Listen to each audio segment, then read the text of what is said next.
91X. Tell me the albums you grew up with that you will always turn people on to.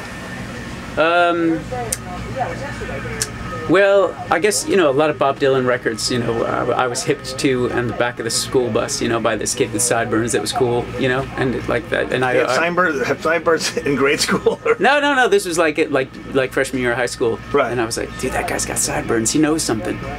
And he hit me up to buy Bob Dylan, and that's been like a consistent one for me. Which Dylan out? Like Blonde on Blonde, you there, or where do you start? He started me on Highway 69 Revisited.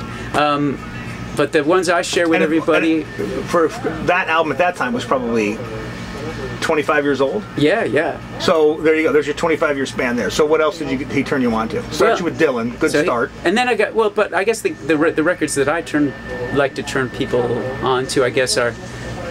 A lot of that early REM stuff is huge for me.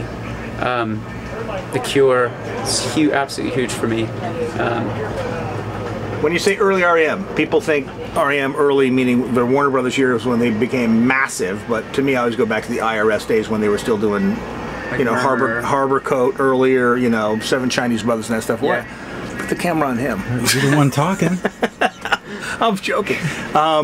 So early REM for you too, the IRS era before they got into the major label stuff, or yeah, but I'll be completely honest. I love a lot of that most of that major label stuff was just like this amazing growth. Did you get a chance to work with Scott Litt? Have you ever met him before? The guy who produced some of that REM stuff that, you know, Losing My Religion and all that stuff? No, I mean, I know of Scott Litt, and I've never worked with Scott Litt, but I did work with REM. Like, we did a covers record. We did like a... I have it on my iTunes. You know that thing? Yeah, Night Swimming. What else did you do? We did the whole record. The whole thing. We did Automatic for the People, and we did it with Michael Stipe, which was just nuts. It was awesome. Was that a dream? Was that a dream for you? It's still a dream. I'm not sure it happened, you know, when I think about it. And then another staple for me would be probably like Townes Van Zandt was one I got really early somehow, and I just... Interesting. It's been a big deal for me. Never got a fair shake, though, it seems. No, he didn't. You know, he didn't have a great life. Have you ever seen that documentary? No, I haven't. If you really want to ruin your day, you can watch this. Poor bastard. It's suffer through life.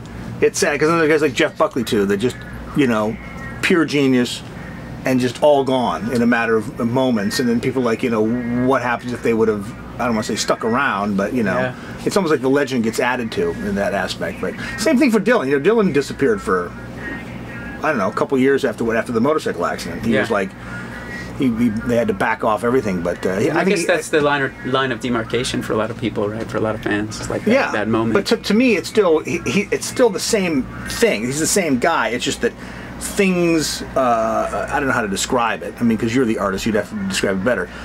You know, because with you, the first album, do you think there's a defining moment when that thing was like, oh my God, this thing's got a life of its own, and then you have to do something radically different, or did you just keep progressing as an artist? Because in essence, whatever time Dylan took off, there's probably 2 albums that didn't come out that we never heard. Yeah. So what could it have been that, you know?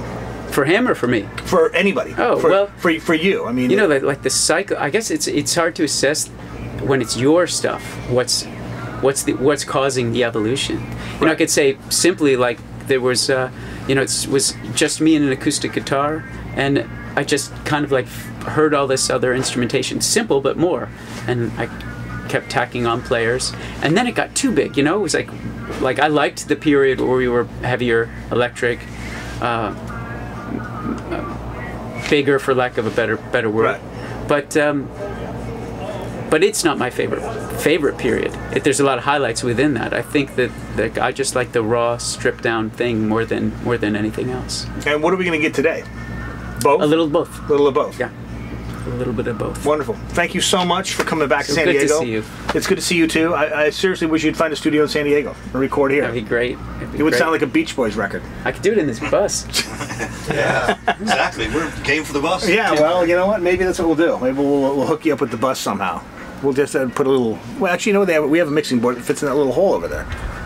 Right where that weird console, that old school meter thing is. But Yeah, that'd be great. But I can't wait to see the show tonight. I'm looking forward to it. Me so too. it'll be good. Great. It'll be fun. All right, that's it. Chris Carrabba and Dashboard Confessional on stage later on tonight. Thanks for checking out the after the party web scene stuff, where we can say things like fuck.